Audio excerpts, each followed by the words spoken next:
successful corporations must primarily produce brands as opposed to products.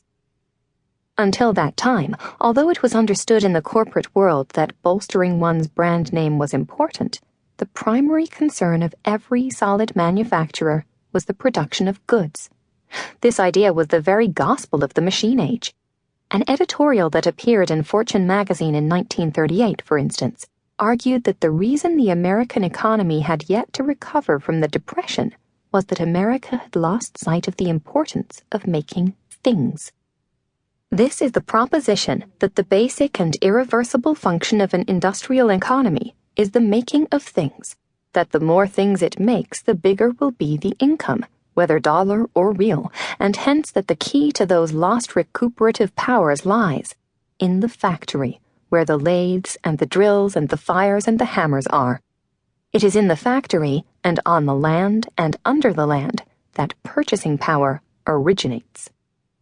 And for the longest time, the making of things remained, at least in principle, the heart of all industrialized economies.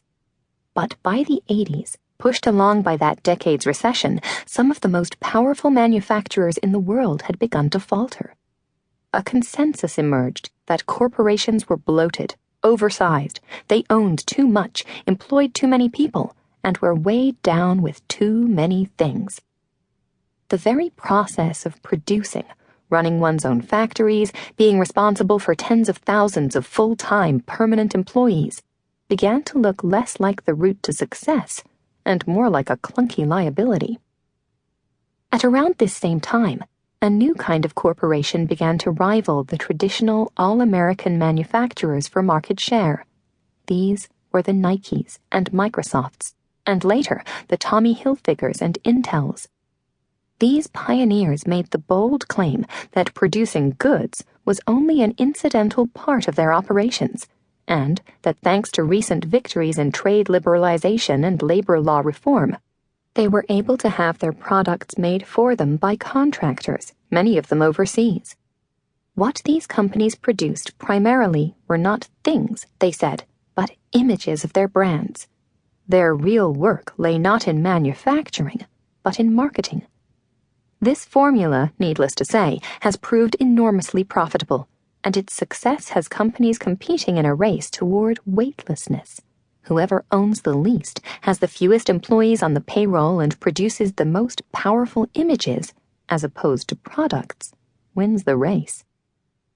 And so, the wave of mergers in the corporate world over the last few years is a deceptive phenomenon. It only looks as if the giants, by joining forces, are getting bigger and bigger.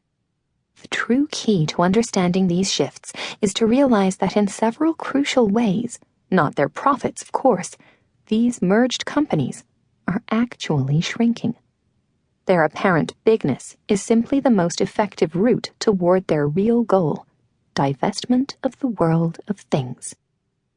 Since many of today's best-known manufacturers no longer produce products and advertise them, but rather buy products and brand them, these companies are forever on the prowl for creative new ways to build and strengthen their brand images.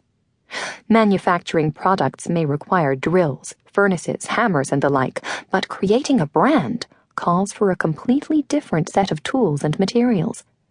It requires an endless parade of brand extensions, continuously renewed imagery for marketing, and, most of all, fresh new spaces to disseminate the brand's idea of itself.